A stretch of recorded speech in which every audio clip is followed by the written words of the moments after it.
Hi everybody, and welcome back to Philosophy of the Paranormal with me, Dr. Josh Redstone. So everyone, I am sorry that it's taken me so long to get this lecture up. The previous lecture was, of course, the essay writing lecture, which I wanted to get done and out of the way for all of you before you handed in your essay proposals. And now I want to focus on getting the essay proposals graded. So I might actually have that done before Critical Response 2 is graded. I apologize for that, but that's so that you're in a better position to write your essays. It's also been a bit busy around here.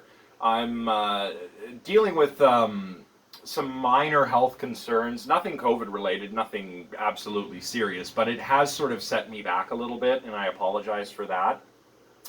I'm also concerned about getting the grading done, and with getting the prep work for the remaining classes done, including the special topics, which will be difficult to prepare for, given the time constraints that I'm facing. However, given how the poll is looking so far, it looks like the top two contenders for choices are going to be interesting. I'm not going to reveal what they are yet. I'll probably make an announcement about that when I close the poll on Friday, which will be probably today when you're watching this. So anyway, all this is to say I'm very sorry that I've fallen a little bit behind. As a result, today's lecture and the next couple of lectures, I'm going to try and make them a little bit shorter. And of course, for this lecture, there's not very much reading, right? You just have to read the UFO report, which is available on Brightspace, which we are going to go through very briefly together, because it is only 9 pages long. The only other thing you really have to do for this lecture is watch a couple of videos. Speaking of which, the title of this lecture and the subject matter is Alien Life and UFOs. So today we're going to take a brief look at stuff to do with aliens and UFOs. So what exactly are we going to look at? Well, I guess I'll get into that now. So firstly, this lecture will probably be a little shorter, but it's also going to be a bit bare bones. And that's because I did not really have the time to change up this lecture as much as I wanted to from last year. Last year I talked more about the ancient astronaut hypothesis than I did about UFO encounters. And I'll talk a little bit about that today, just because it's kind of remained a topic of interest over the years for many different people. But UFO sightings themselves are also very interesting, and the prospect of alien life is, of course, something we have to talk about if we're going to talk about UFOs or ancient astronauts, and that's why I wanted to look at the report on UAPs that was recently declassified. So that's kind of what I'd like to riff on today. Of course, UFOs have actually fascinated people for centuries. A lot of this is not in the slides, so be sure to take notes. But we have seen things in the sky that we have not understood since we've been looking at the sky, right? And that goes for things that we understand very well now, like stars and planets and meteors, comets, and all of those different celestial objects we understand much better now than we used to. In my lecture on astrology, we learned about how planets and stars and constellations were once thought of as beings in the sky, as gods. And as Carl Sagan said in the episode of Cosmos that we watched, this kind of transformed from, beings to gods over the centuries to sort of disembodied astrological influences. Basically a sort of animism about what's going on in the sky, right? Now, of course, we understand a lot of celestial phenomena, not completely, of course. There's still so much we don't understand about the universe, including whether life exists on other worlds. But we are able to explain a lot of this naturalistically now, of course. So there have been things in the sky that have puzzled us for many years. Of course, ancient peoples did not call unidentified flying objects such. They didn't do that, but there are many accounts of mysterious phenomena in the sky that go back to antiquity. And whether they have some kind of naturalistic explanation is the question that occupies me, right? Of course, this is tricky when we get to this kind of thing, right? And this is why I think the ancient astronaut hypothesis is so interesting to so many people. Is because if you do come across an ancient account of what we would call an unidentified flying object, that's kind of where we would go first for a naturalistic explanation, right? I mean, aliens are not supernatural. If they exist, they are subject to the same laws of nature, the same evolutionary processes and pressures, perhaps, that we are. Or not exactly the same evolutionary pressures, but they are subject to evolutionary pressures and natural selection. They are living beings just like us. So it sounds like a plausible explanation. You know, maybe the ancient astronaut hypothesis, which I'll explain more fully in a moment, sounds like a plausible explanation for ancient accounts of what we would call unidentified flying objects. But we really have to be skeptical here, and we really have to ask whether the assumptions of the broader ancient astronaut hypothesis are really warranted, and I'm going to argue that they are not. Of course, nowadays a lot of UFOs turn out to be nothing extraterrestrial at all. Many natural phenomena are mistaken for alien spacecraft, and we're talking things like clouds here. Yes, clouds can sometimes be mistaken for alien craft. Certain kinds of lightning, particularly I'm thinking here of like ball lightning or jets and sprites, which are, you know, part of, you know, they're kind of lightning, they're associated with the lightning that we see striking the ground, but they actually occur above the cloud tops.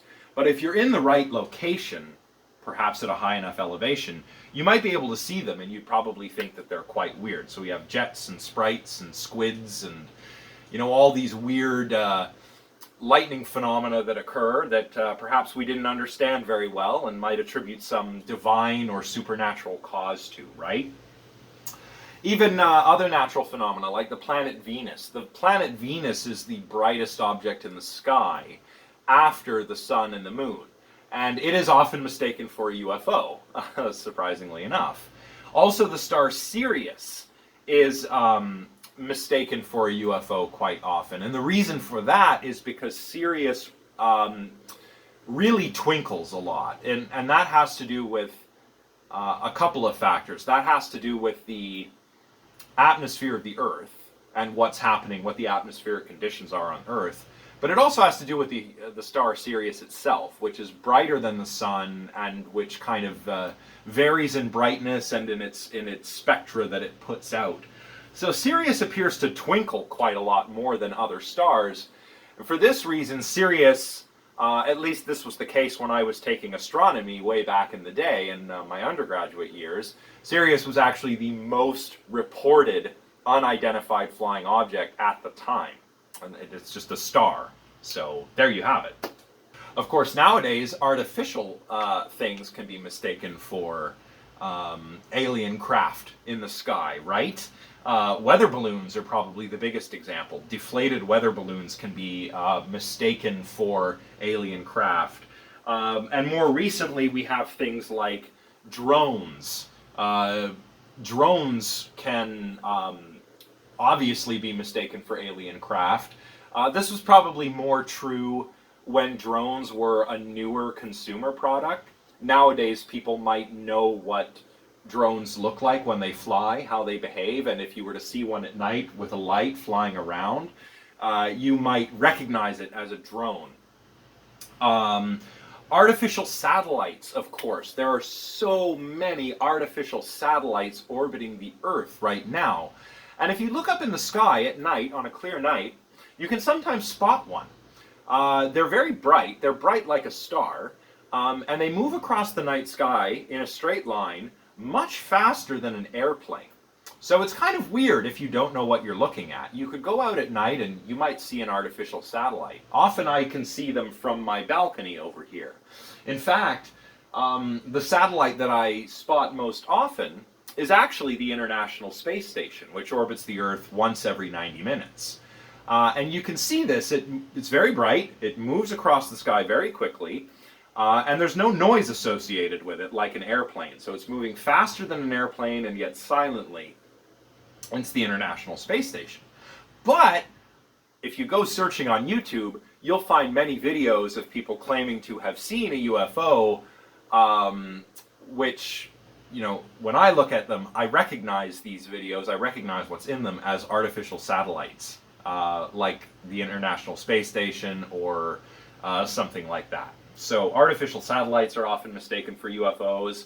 Experimental aircraft that are being developed by the military are often mistaken for UFOs. So there are a lot of things that are natural and artificial in the sky that, you know, just because some random person with a video camera doesn't know how to identify them, does not mean we should conclude that they are alien spacecraft.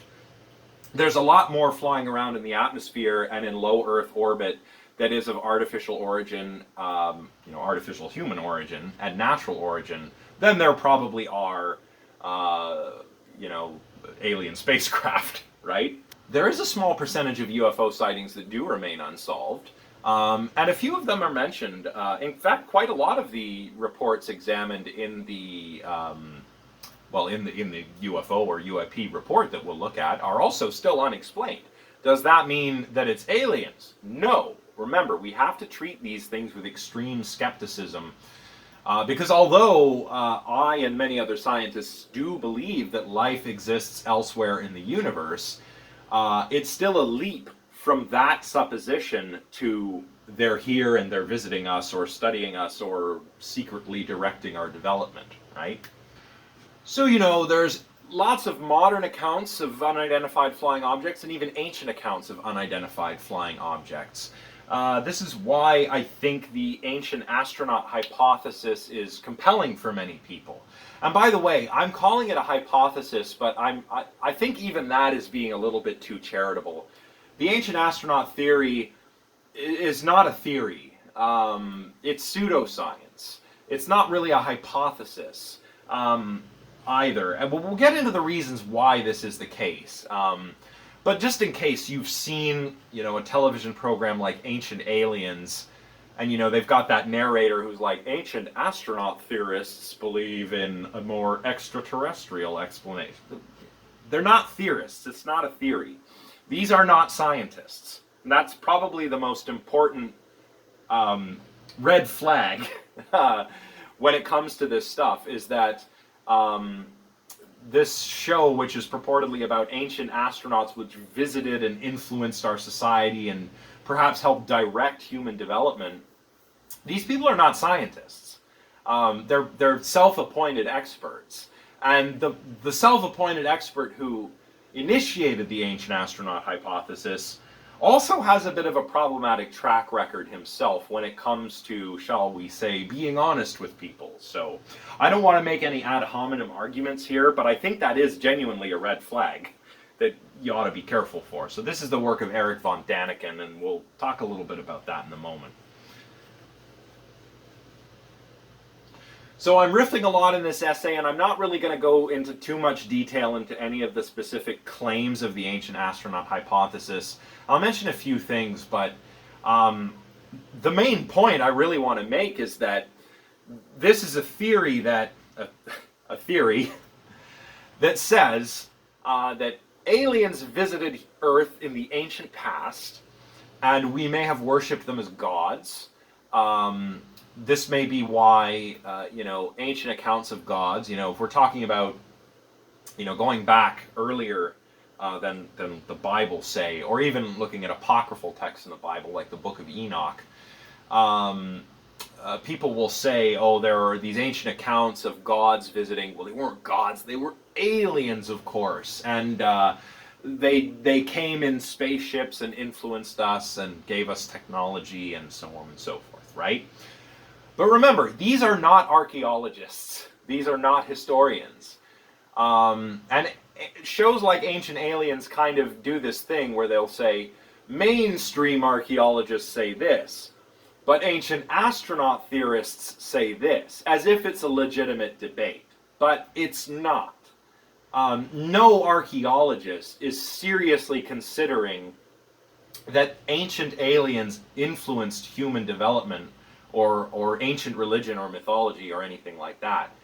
It's not that it's not completely out of the question. I'm not saying that it's not possible that aliens would have visited in our ancient past, but there's no evidence for it. The evidence that ancient astronaut theorists, and again that's being charitable, use to say that, aliens visited and say helped the ancient Egyptians, I don't know, build the pyramids or something, gave them the knowledge to build the pyramids. Well, the evidence that they use for that actually is better explained in other ways. And if you want to know why, you can ask a real archaeologist. So I guess what I'm saying is that, like astrology, the ancient astronaut theory, and a lot of other associated sort of stuff like ufology, like just UFOlogy, that's the study of UFOs, is pseudoscience. But it doesn't have to be that way. And that's a nice thing about the Carl Sagan video I'd like you to watch. That's the cool thing about the report that was released recently, is that it doesn't have to be pseudoscience. If we want to study unidentified flying objects, we can do it in a scientific way. And that's what the report for the Pentagon is really about. It's about, we'll see when we look at it, but a great deal of that report is centered on not just saying, hey, there's stuff in the sky that we can't explain, but also how can we collect data and be better at collecting the data and be better at organizing it and cataloging it, and how can we use things like machine learning to analyze the data to understand what we're really seeing. That is scientific. But just saying, oh, there's a thing in the sky, I don't know what it is, so aliens, that's not scientific, right? So we're going to develop your understanding of pseudoscience a bit further in this lecture. Now remember, pseudoscience looks like science, but it's not. So pseudoscience, we'll use maybe some interesting jargon, technical terms, things that sound scientific but that really aren't. We often get explanations in pseudoscience that are not parsimonious, for example. They offer hypotheses that we cannot test, right? So we need that. We need to be parsimonious. We need there to be falsifiability for it to count as science. Often they cherry pick evidence. They often commit some kind of error of reasoning, which is more of a philosophical thing, but it's still something that's very important when you're doing science, right? And this kind of thing, there's pseudoscience, but there's also pseudo-history, pseudo-archaeology. And the ancient astronaut hypothesis is kind of all of these, right? It's pseudoscientific, pseudo-historical, and pseudo-archaeological. Now, in this lecture, again, I'm trying to keep the actual lecturing to a minimum, but what I'm going to have you do is watch another documentary. It's another episode of Cosmos by Carl Sagan. You've probably already watched it, maybe, at this point, because I'm so late with this lecture. But the reason I'm going to have you watch this is because he just does such a great job, again, at looking at, showing you what is really compelling about the prospect of alien life. Not pseudo-historical ideas about ancient astronauts or questionable anecdotal evidence of alien abductions or UFO sightings. He gets you excited about the real scientific aspects of the possibilities of alien life. And that's why I'm going to have you watch it. So you can watch it now, watch it after this, or if you've already watched it, it doesn't really matter. It's just, I think, an important exercise in, eschewing pseudoscience, while at the same time coming to appreciate the beauty of actual science. Especially when it comes to compelling questions like, are we alone in the universe? Now, you may want to write a critical response about this. That would be great. You might want to write your essay about this, and that would also be great. And this is a topic where I'm particularly able to help people, because I do have a sort of, a background in this kind of area, this debunkery. Even though I don't like to call it just strict, I don't like to do strict debunking, but, My background is strong here, so, maybe I can help you out when it comes to your critical responses or your essay proposals or your final essays. Anyway, remember, take lots of notes. I'm riffing a lot. Let's talk briefly about this ancient aliens idea, and then I'll talk a little bit about Sagan, a little bit about UFOs and ufology, and then we'll take a quick look at the report. Okay, so let's get into it now. All right, so I think it's probably the case that life exists somewhere in the universe besides Earth. Maybe there are microbes or something living in subsurface oceans on some Jovian moon or on Saturn's moon Titan, right? I think these are likely candidates for extraterrestrial life in our own solar system. But of course, these are not the little green men flying the flying saucers. As we'll see when we watch the Carl Sagan video and he talks about the Drake equation, it's possible that there is other life, perhaps even other advanced civilizations in our own galaxy, in the Milky Way. And the universe is so vast and so old that surely some life must exist or have existed somewhere else in the universe. So it's just a numbers game. Like, yeah, it's very likely that there is some kind of extraterrestrial life. But does that mean aliens came to Earth and visited us in our distant past? Well, I don't think so. I'm very skeptical of this. This idea goes back to a Swiss author named Erich von Däniken. Von Däniken was the author of a book called Chariots of the Gods, with a question mark, by the way. Notice that's a sneaky rhetorical move. That question mark allows him to say, hey, I'm not saying they're definitely ancient aliens, I'm just asking questions.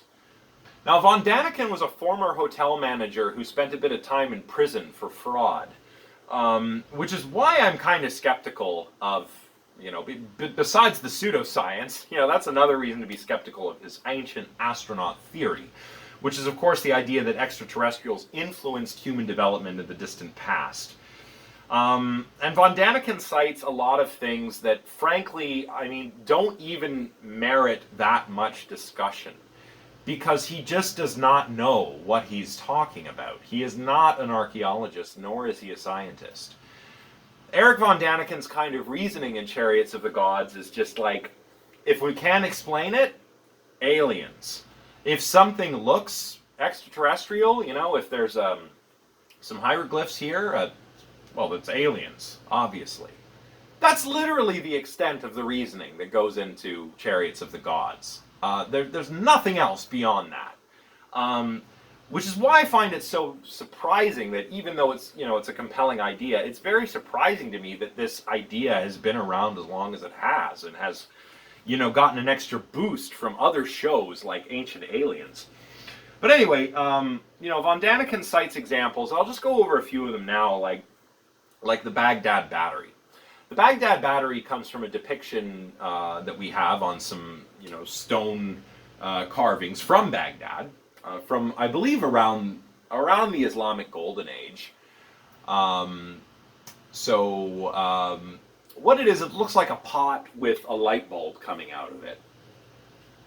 And people have actually reproduced this. They've made this pot with the metal connectors and the glass bulb, made it look a bit like what it looks like on these drawings, and to fill it with some kind of acid, like vinegar, and it lights up this light bulb, which is like, wow, so there's a light bulb, but it's thousands of years old. Aliens, right? Well, no, we don't know that the Baghdad Battery that we've reconstructed is actually what was depicted on the wall. We're not sure what that device was for. We're not even sure if it was a light bulb that's depicted in the device on the drawing. Somebody who recreated this might have just thought it was a light bulb and constructed it in such a way that it would have worked as a light bulb. I don't see why they would have used this for a light bulb, because it's actually not that bright. If you go and find videos of the Baghdad Battery on the internet and you see the reconstruction in action, it's actually not very bright. And I don't think it would be any more useful than the technology that would have been widely available at the time, which was just a torch or a lamp. Also, it seems to be very fragile and not very portable.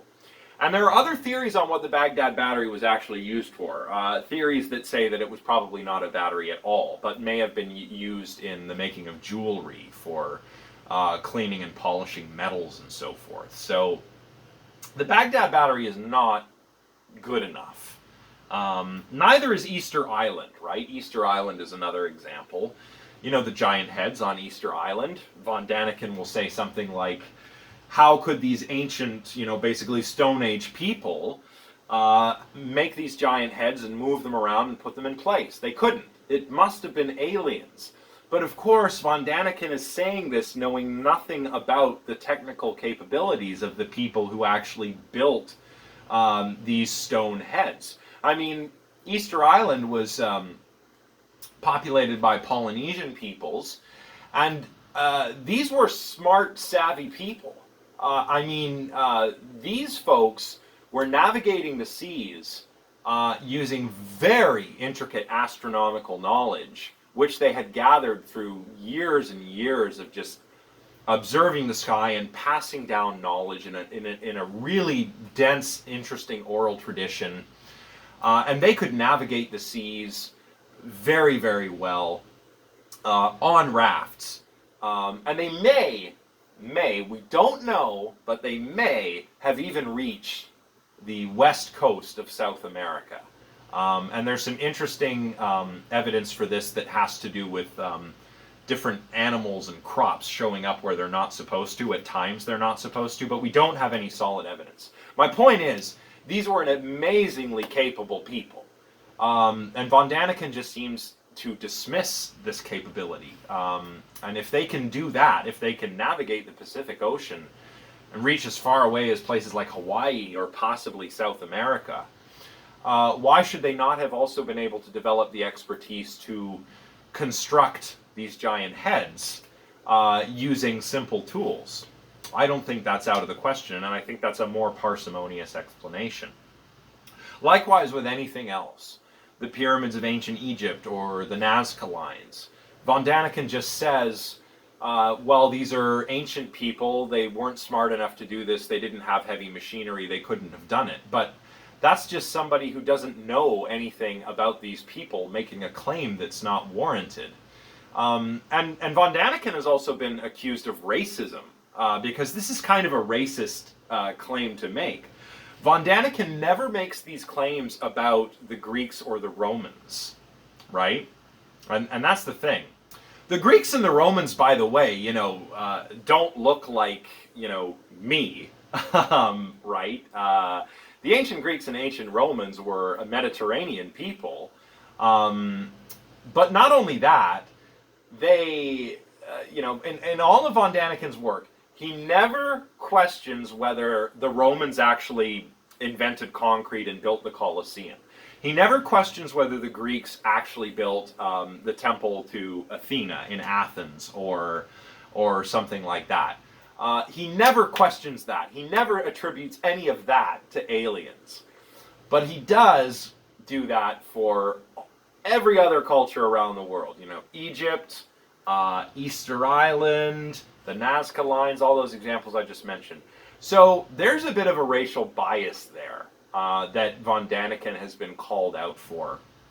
And this is one of the things, like if you want to, probably the most recent advocate of this problem or pointer outer of this racial bias is Neil deGrasse Tyson, who said, like, okay, how come the ancient Egyptians, who were probably, we actually not sure what color of skin the ancient Egyptians had, black or brown, most likely, but why do the ancient Egyptians, or the ancient Mesopotamians, or the Incans, or the Aztecs, why are these indigenous people or people of color not smart enough to build a pyramid, but the Greeks or the Romans, who Von Daniken, I assume, imagines to be, white like me, why are they capable of doing these amazing ancient technologies and everyone else isn't, and they need the help of aliens? It's just absolutely ridiculous.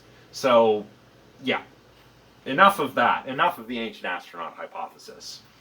I'll just say further on that, the claims that ancient aliens and shows like that make are not new. Von Daniken came to prominence in the 70s when he published his book. There's an old documentary series called In Search Of that aired during the 70s, and the very first episode was based on ancient astronauts. Von Daniken isn't interviewed in this documentary, but his ideas are borrowed from heavily, and or his ideas from Chariots of the Gods are heavily featured there. It would be too tedious to go through each claim, but if you want, you can actually find this on YouTube, watch it, and then compare it to, like an episode of Ancient Aliens or something, which is a much newer show. And you will find that the claims made in Search of Ancient Astronauts and in Ancient Aliens are basically exactly the same. They haven't changed in years, despite all of the scrutiny from, quote-unquote, mainstream scientists, right? Which is another reason why this is pseudoscience. In scientific communities, we have peer review, we discuss findings with other experts, and we try to reach some kind of expert consensus on what the truth is. And ancient astronaut theorists seem to just eschew this entire idea of expert consensus. They don't listen to the experts. They only listen to other ancient astronaut theorists. And these people, again, they're not historians, they're not archaeologists, they are not scientists. So, just keep that in mind if you watch shows like this about the ancient astronaut hypothesis. Why have I been rambling on about ancient aliens and we're not even really supposed to be talking about them? Well, I guess it's to kind of set you up for what Carl Sagan has to say in his documentary series Cosmos, particularly episode 12, which is what I want you to watch for this lecture. Just a reminder, Carl Sagan was an American astronomer and probably the best science communicator who ever lived.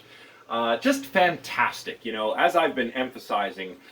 He does not just debunk things, he shows you what's awesome about science and the natural world.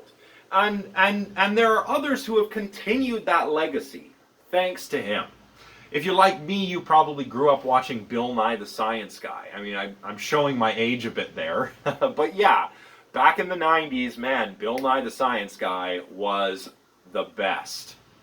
Of course, nowadays, we have Neil deGrasse Tyson. Neil deGrasse Tyson has done a sequel series to the original Cosmos series. You may have seen it. It's also very good, although, I don't know, maybe it's my nostalgia. I just really like the original version. But Neil deGrasse Tyson's version is good, too. But I just don't think anyone really holds a candle to Sagan. These two, Bill Nye and Neil deGrasse Tyson, were students of Sagan at Cornell University. Bill Nye was studying engineering, and Neil deGrasse Tyson was studying physics and astronomy, and they each had Carl Sagan as their astronomy teacher, and I think that is pretty cool. You know what, my biggest regret in life right now is a few years ago, well, more than a few years ago now, Bill Nye was actually giving a talk at the University of Ottawa, and I went with my girlfriend, and it was great. And there was a question and answer period, and I regret not asking him a question. I would have asked, what was it like having Carl Sagan as your astronomy teacher? So, I don't know. If I ever get the chance, that's what I would ask Bill Nye, or Neil deGrasse Tyson. So Sagan was not just a really good planetary astronomer and a great science communicator, he was also an early advocate for tackling climate change. And this actually had to do with his studies of the planets Mars and Venus. Venus, of course, has a runaway greenhouse effect, which, if we're not careful, we are also going to have a runaway greenhouse effect. And Mars doesn't have a magnetic field, and a lot of its atmosphere has been stripped away. Its air is very thin, it's mostly carbon dioxide, it's just not suitable for life. And I think for Sagan, these are two pictures of what the Earth could look like if we sort of don't do anything about climate change and we face some kind of catastrophic environmental collapse. So he was an early advocate for climate change. He was also an early advocate for recreational and medical cannabis. He was a cannabis user himself and was actually featured in Dr. Lester Grinspoon's book, Marijuana Reconsidered. Of course, he published this essay in this book under the pseudonym Mr. X. And it was not known until after he had died that this scientist who was anonymously advocating for the benefits of marijuana was in fact Carl Sagan. So that's also pretty cool.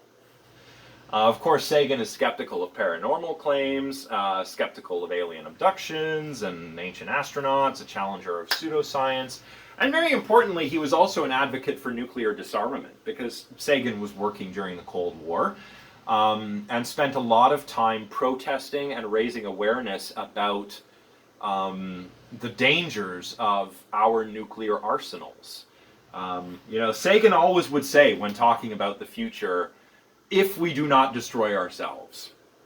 And what he meant by that was if we don't wipe ourselves out with nuclear weapons, or if we don't cause environmental collapse with climate change. So Sagan was just a great scientist, great communicator, and just an actual authority on alien life and UFOs and things like that. So that's why I want you to watch this episode of Cosmos.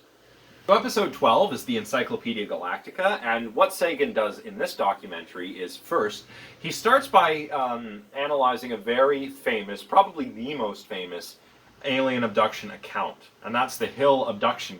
So the Hill abduction case occurred when Betty and Barney Hill were reportedly abducted by aliens.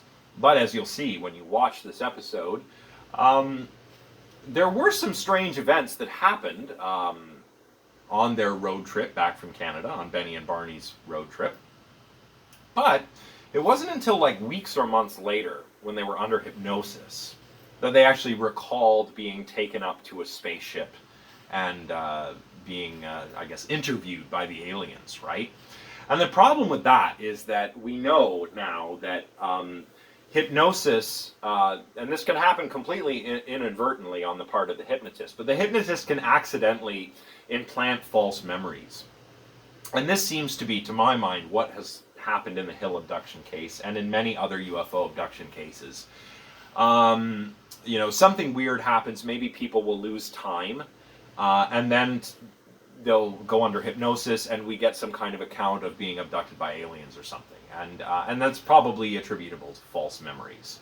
Of course, another explanation for abductions, as I mentioned in my lecture on lucid dreams and out-of-body experiences, is of course sleep paralysis. But I'm not going to get into that too much today. If you have questions about that, just let me know in the comments section.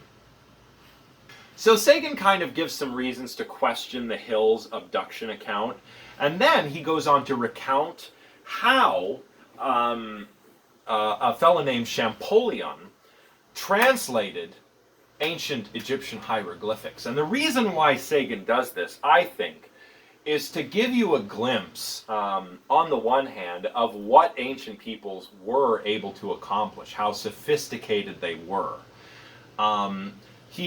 He talks at length about ancient Egypt in this documentary and makes no mention of ancient astronauts. You almost forget it's even a remote possibility that aliens might have visited Earth and taught the Egyptians how to build the pyramids or something, right? So that's why he does that on the one hand. On the other hand, he recounts Champollion's cracking of the code, as it were, of cracking the ancient Egyptian hieroglyphs or sacred carvings. Because, Champollion trying to figure out what the ancient Egyptians were saying is a lot like the problem we would face if we were actually trying to communicate with another civilization. Not, as Sagan says in the documentary, separated by time, but separated by distance and space as well. And he discusses, the possibility of alien life. He goes over something called the Drake equation, which you've probably heard of. And the Drake equation is an actual scientific tool that we can use to estimate the number of possible alien civilizations that might exist in the Milky Way galaxy, or in the universe on the whole, I guess, if you wanted to use it that way. So it's not that alien life is out of the question for Sagan. It's just that he's not happy with the evidence. There's only anecdotal reports, and this is just not good enough for a scientist. How would we communicate with aliens? Well, we'd need a kind of Rosetta Stone. The Rosetta Stone was key for Champollion's efforts to decipher ancient Egyptian hieroglyphics, and of course Sagan discusses the reasons for that in this episode. But we would need something like that, a sort of key to communicate with beings who would be very, very different from us. It obviously wouldn't be like on Star Trek or Star Wars where everyone's got a universal translator or everyone just speaks English for some reason in space. We would need a sort of Rosetta Stone, and that would be math. That is how we could communicate with alien life. Everywhere in the universe, mathematics is the same, the laws of physics are the same, and we could use that as a sort of key for talking to other life, if it exists. And of course, Sagan ends by asking why it is that we seem to be alone. And let's go back to the ancient astronaut hypothesis. The ancient astronaut hypothesis says that aliens visited us in the distant past. But why would aliens have any reason to do that? Well, how would they even know that we're here? We wouldn't have altered the climate of the Earth in any significant way. We're not blowing up nuclear weapons. We're not sending radio and television broadcasts into space. They probably wouldn't know we were here and probably wouldn't have much of an interest in us. So, yeah, I don't understand. I don't think ancient aliens would be very interested. And they might observe us silently, invisibly maybe, but I don't understand why they might abduct us. I think if there were aliens around, they'd be much more interested in making contact after having heard our radio transmissions or something like that. And of course, we haven't even been broadcasting radio signals into space for that long. And, in space, stuff is really far away. If the closest, alien life is 200 light years away, well, they wouldn't know we were here by now. And we might not know they're there by now if we haven't received any messages from them. So space is big, and that's probably why we seem to still be alone. But I think that there are alien life forms out there. I'm just skeptical of whether they are visiting us in flying saucers, if you get my meaning. So anyway, watch that documentary. Watch another video I've made available below where Carl Sagan speaks on the possibility of alien life. And you'll get a sense of why I think whether there's alien life out there is a real scientific question. But as Sagan says in this episode of Cosmos, the unbridled enthusiasm of amateurs, ancient astronaut theorists, ufologists, frightens a lot of professionals right out of the field of studying the alien life. Sagan was not one of those people. Sagan believed there was alien life. And Sagan was an important contributor to the SETI program, the Search for Extraterrestrial Intelligence, which is a scientific way to look for alien life. So, things like SETI, the report that was just released by the US government, these are scientific endeavors. The ancient astronaut theory, ufology, these are pseudosciences. And if you watch this documentary and then take a little bit of a closer look at some other things that I've made available, like this fake UFO incident. Sharing that video below. You can see how a couple of guys faked a UFO and how they did it and what happened to them. Re-examine some of that stuff. Re-examine ancient aliens, and maybe you'll come to see the ways in which things like the ancient astronaut theory or ufology are pseudoscientific. Now let's look at this report on UAPs, and this caused a lot of buzz, before it was released and when it was released. But there's really not a whole lot of new information here, other than the U.S. government, actually acknowledging, yes, we have some footage, radar scans, gun camera footage, and so forth, of these unidentified aerial phenomena, and we don't know what they are, but we want to explain them. Right? So that's kind of what this report is about. They're called UAPs, unidentified aerial phenomena, but because they may not be flying objects. They may be some kind of natural phenomena, or artificial craft that are terrestrial, something like that, right? So they just call them UAPs, or unidentified aerial phenomena. Uh, you know, I think what people were disappointed about was, the government not saying, yes, there are UFOs. Most of what's in here is actually still inconclusive. Let's see. They only identified one of these UAPs as a deflating balloon. The others are explained, or unexplained rather. So 114 reports still unexplained. 80 of these reports actually involved observation with multiple sensors. And then after that, they sort of point out some of the challenges they face when it comes to collecting data. And when it comes to organizing and analyzing data. And really, for me, when I was browsing through this, this was the most interesting part for me, was that this is very much the beginning of a larger research project, where it comes to categorizing, cataloging UAPs, and trying to work out what they are. Some possibilities for what these UAPs, these as yet unexplained UAPs are airborne clutter, so birds, balloons, drones, even plastic bags, stuff that interferes with radar.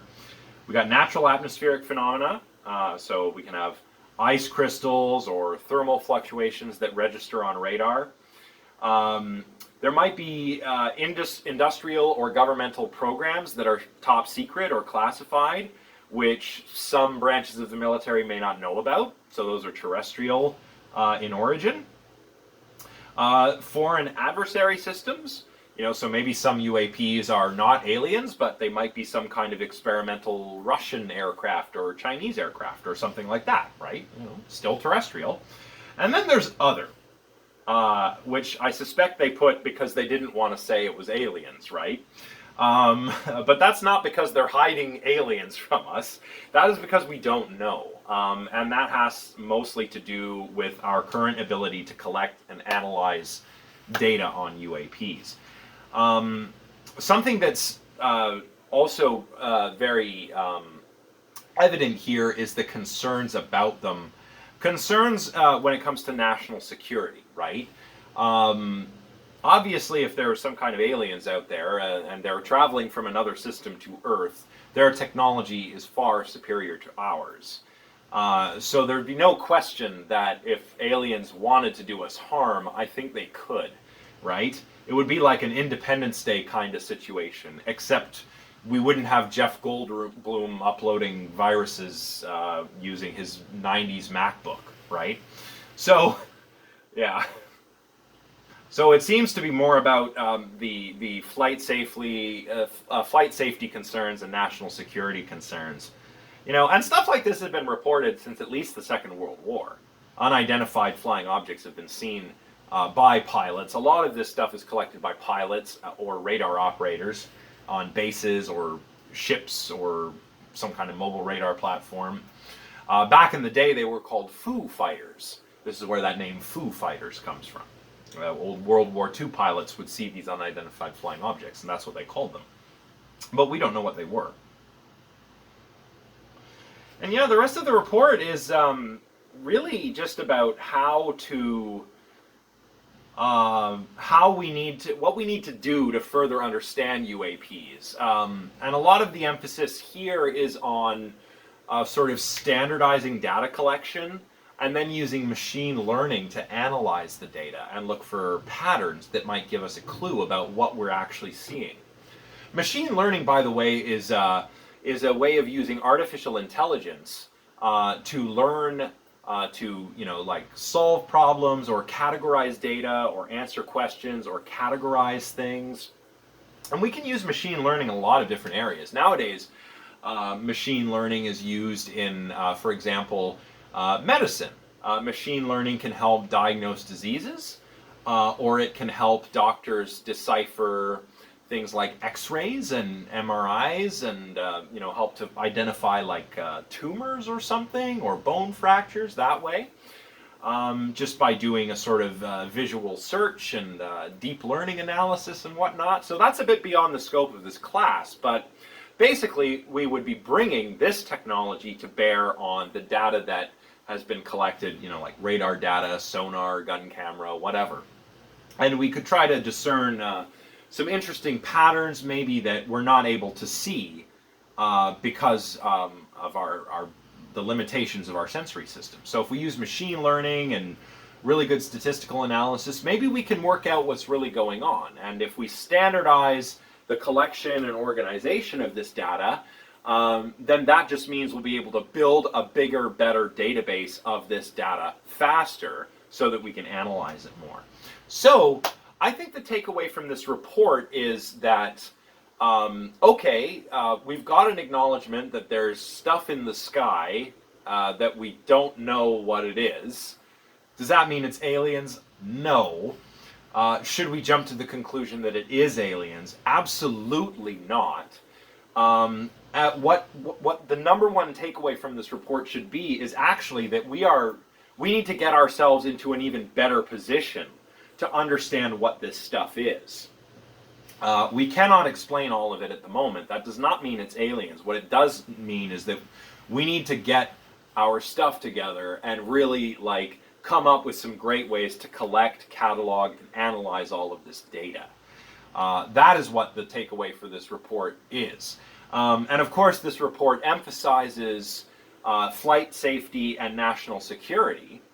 Because if UAPs turn out to be some kind of experimental aircraft developed by some kind of adversary, maybe Putin's got some flying saucers stashed away somewhere and he's going to use that to screw with the Americans or something, I don't know. That's a concern for the men and women who are operating the aircraft, and it's a national security concern too. So this does not mean we should jump to the conclusion that aliens exist just because we have this acknowledgement that, yes, there are UAPs. What this report is really about is what we need to do to better study them. And although, the concerns here are on flight safety and national security, for me the really exciting thing is the scientific implications of this. Even if we don't find alien life piloting any of these UAPs that turn out to be aircraft or spacecraft, even if we don't find anything like that, we might identify some interesting natural phenomena that we didn't understand before. So that's very interesting to me.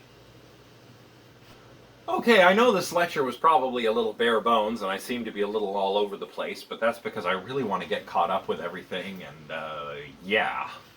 So, I don't know, I guess I'll leave this question to you. If you, if you do think that there's convincing evidence that there are UFOs and that UFOs are indeed aliens visiting us, then, let me know. Or if you don't think there's convincing evidence, let me know about that too. What do you think of the Hill abduction case? What do you think about this UAP report? Do you know that it is easy to fake UFOs? Or if you saw something in the sky that you couldn't explain, would you immediately jump to thinking it's aliens without searching for other explanations? How would you tackle this if you saw something weird in the sky that you couldn't explain? I will just say, direct you towards the Vice News video in the video description, that there was and still is a lot of fakery when it comes to UFO sightings, right? And this video is very interesting because it details a couple of guys who actually used small hot air balloons. I think sometimes they're called Chinese lanterns. It's like a paper balloon with a little candle, and they just float. So they set a bunch of these loose, and a lot of people were convinced that there were aliens flying in the sky and they're UFOs. And I think they actually ended up getting charged with criminal mischief because of how the story blew up, and it was covered on the news. And anyway, don't take my word for it. Watch the video below. Do you think that alien life exists? I do. I don't know what it looks like, where it lives. Is it microbes? Is it some kind of humanoid? Some kind of life form that we can't conceive of? Are they carbon-based or silicon-based, or are there no aliens? I think they exist, but maybe not. Maybe we are alone in the universe. Maybe we are the first intelligent life to develop technology that enables us to reach out into the universe. We could be the first, although I doubt that, because the universe is like 14 billion years old, which is like, in scientific terms, super old. Think back to the Drake equation, or maybe try fiddling with the Drake equation yourself, the equation that Sagan talks about in this episode, and crunch some numbers and see how likely it might be that there are alien civilizations somewhere out there in the galaxy right now. It's kind of a fun thing to do with your friends if you like. And I just want to say that if you write your final critical response on UFOs or ancient aliens or anything like that, you need to treat the evidence with extreme skepticism. There's so much out there in popular culture. Ancient aliens, chariots of the gods, unexplained mysteries. Even, what's that one that was just dropped on Netflix recently? It's like Top Secret UFO Files Declassified. I don't know. It's got a mouthful of a title. I haven't watched it, but you need to treat these with extreme skepticism because they rely so much on anecdote. And anecdote is just not good enough when it comes to doing science because people can be mistaken. People can be wrong. They can be deceptive or outright fraudulent. So anecdotal evidence is not enough when it comes to the question of whether aliens exist and whether they are visiting us. And like Sagan says in the documentary, I would be so happy if aliens had visited Earth or were visiting us now, or if they were, nearby. I would be so blown away by that. That would be amazing. But there's no evidence for this. There's just not enough evidence. So I have to, disappointingly, even though I want there to be aliens out there and for them to be flying around in spaceships and visiting us, I have to remain skeptical, And maybe you felt that way about another aspect of this class, if you really believed in ESP or something like that, you might find it disappointing to learn, to be skeptical and that these things may not exist or probably don't exist. And, I get it. Because I'd really love it if there were aliens visiting us and maybe they might share some knowledge with us or something. That would be so mind-blowing. That would be just amazing if we knew that we weren't alone in the universe. But there's not enough evidence. There's just not enough evidence to conclude that at the moment. So, what are you going to do? Okay, so again, for the umpteenth time, sorry that this is so bare bones and all over the place. I'm just trying to get caught up. I'll be much more on track with the next lectures, which I'm going to try to get the first one to you over the weekend, and then the next one early next week, and then toward the end of next week, I'll get those special topics lectures out to all of you. Those will be shorter as well, and what I'm going to try to do is just relate the topics that are chosen to some of the things that we've talked about previously, and kind of try to use them as an opportunity to tie it all together. But remember that your final critical response is due on August 10th. I've given an extension for that, and I'll have the submission portal up probably by the time that this video goes live. For the next two lectures, we're going to look at the uncanny. The uncanny is that kind of weird, strange, eerie sensation that you get when you're faced with a weird, strange, or eerie situation. And we're going to be reading the work of Ernst Jentsch, who was an early, late 19th century, early 20th century psychologist, who gives an account of the uncanny that's based largely on, misattributing animacy and mentation to inanimate objects. We'll look at Freud's account, which is a psychoanalytic account of the uncanny. And since they both talk at length about the work of E.T.A. Hoffmann, who was a German author from the 19th century, the early to mid-19th century. They both talk about his use of the uncanny in his short stories. So we're going to read a short story by Hoffmann. It's called Der Sandman, or The Sandman. And it is about the eponymous character, the Sandman. who makes an appearance in Nathaniel, the main character's life, and through a series of very strange and creepy events, drives Nathaniel insane. And it's a very great example of the uncanny. And Jentsch and Freud both talk about it. So I would read Hoffman first, then Jentsch, then Freud. And I'm going to be kind of talking about all three throughout the next 2 lectures. So that's what we'll be doing next time. I'm working real hard to get caught up and get grades to you. I am very, very busy at the moment, and again, I apologize for getting set behind, but this was due to some minor health concerns that came up. Carrie is also quite busy, so please be patient with us. But we'll do our best and get you your feedback and get those lectures done and finish the class on time. All right?